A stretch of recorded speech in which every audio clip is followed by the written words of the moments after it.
حضور کے برادر نسبتی بھی ہیں، حضور کے سالے، ان کی ہمشیرہ ام حبیبہ حضور کی زوجہ محترمہ ہے، ام المومنین ام حبیبہ رضی اللہ تعالیٰ عنہ۔ پھر کس قدر معتمد علیہ تھے حضور کے کہ کاتبان وحی میں شامل تھے، وحی کی کتابت کرنے والے چند لوگ تھے جنہیں کہ حضور کہتے تھے کہ اب یہ آیت لکھ لو، ان میں سے ایک امیر معاویہ رضی اللہ تعالیٰ صاحب نے کہا تھا کہ اسلام کو قائم کرنے کے لیے حضرت حسین میدان میں آئے۔ میں نے کہا یہ بھی غلط ہے، اسلام تو 60 سال پہلے قائم ہو چکا تھا، نبی اکرم صلی اللہ علیہ وسلم کے دستے مبارک سے اسلام قائم ہو گیا، جعل حق و زہق الباطل ان الباطل کان زہوقا۔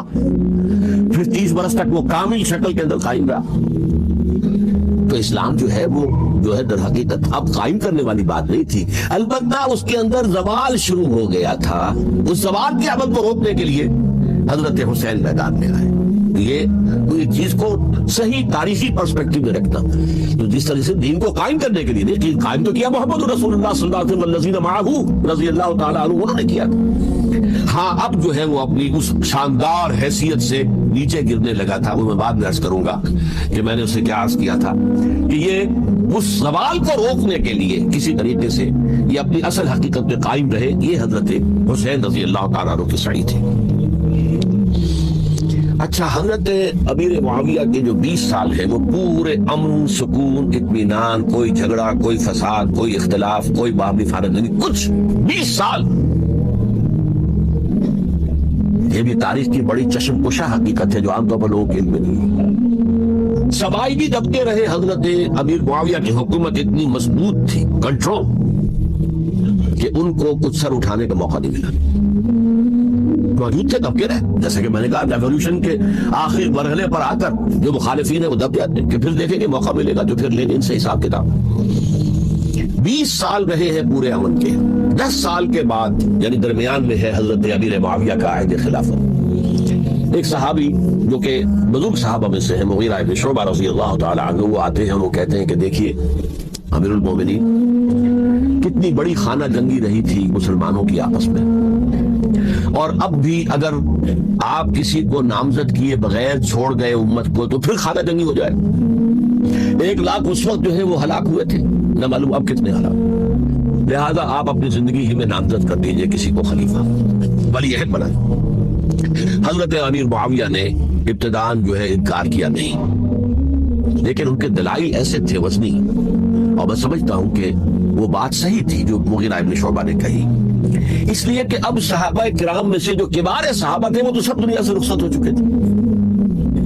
اب تو یا صغار صحابہ رہ گئے تھے جو حضور کے زمانے میں بچے تھے، حضرت حسن، حضرت حسین، عبداللہ ابن زبیر کی بچے تھے نا، یا تو وہ تھے، اور یا بالکل نو مسلم تھے، اور نو مسلموں میں بڑی تعداد وہ تھی جو ایرانیوں کی تھی، شامیوں کی تھی، ادھر کی تھی، ادھر کی تھی، تو ان کو تو صاحب بات ہے کہ تربیت نبوی سے کیا خلافت راشدہ سے بھی اکثر و بیشتر کو کوئی حصہ ملا ہی نہیں۔ تو اس صورت میں اب وہ اعلیٰ ترین معیار پر حکومت کے نظام کو قائم کرنا ممکن نہیں ہے۔ کوئی قبائلی عصبیت جب تک حکومت کے پشت پر نہیں ہوگی، حکومت مستحکم نہیں ہوگی۔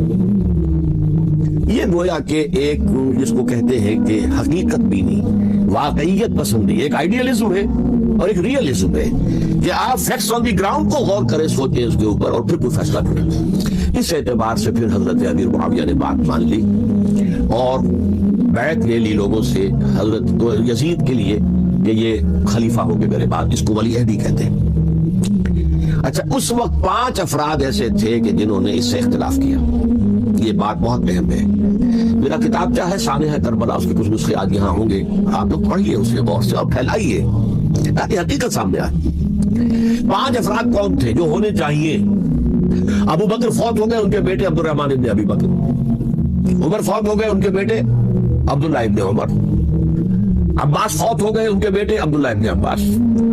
زبیر فوت ہو گئے، ان کے بیٹے عبداللہ ابن زبیر۔ اور حضرت حسن جو ہے ان کا انتقال ہو چکا تھا، حضرت علی کے بیٹے حضرت حسین رضی اللہ تعالیٰ عنہ مجمعین۔ حضرت حسن کے بارے میں ایک فریق کا کہنا یہ ہے کہ انہیں زہر دے کر ہلاک کیا، اہل تشیع کا قول یہ ہے، جبکہ اہل سنت کہتے ہیں کہ نہیں، وہ اپنی جو بھی کبھی وہ موت تھی اس سے ان کی وفات تھی۔ لیکن میں اس میں نہیں کہنا چاہتا، اس لیے کہ یہ مائکرو ہسٹری جو ہے نا، وہ تو ایک ایک واقعے کے لیے ادھر کی روایات کیا ہیں، ادھر کی کیا ہیں، ان کے پاس کیا دلائل ہوتے ہیں، یہ تو کسی ریسرچ اسکالر کا موضوع، میرا موضوع نہیں۔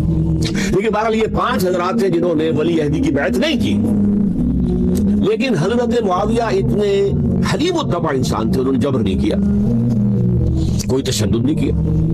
ٹھیک ہے ولی عہدی کی بیعت نہیں کر رہے، کوئی بات نہیں، میری بیعت تو کی ہوئی ہے نا، ابھی تو میں زندہ ہوں، بات ختم ہو گئی. میری بیعت تو نہیں توڑا انہوں نے، فرسٹ بیعت نہیں کی. اس اعتبار سے انہوں نے نہ کوئی تشدد کیا، نہ جبر کیا، نہ کوئی مواخذہ کیا. لیکن جب امیر معاویہ میں انتقال ہو گیا، اب ولی عہدی کی بجائے وہ اب خلافت کی بیعت ہوئی، سب لوگوں نے بیعت کر لی.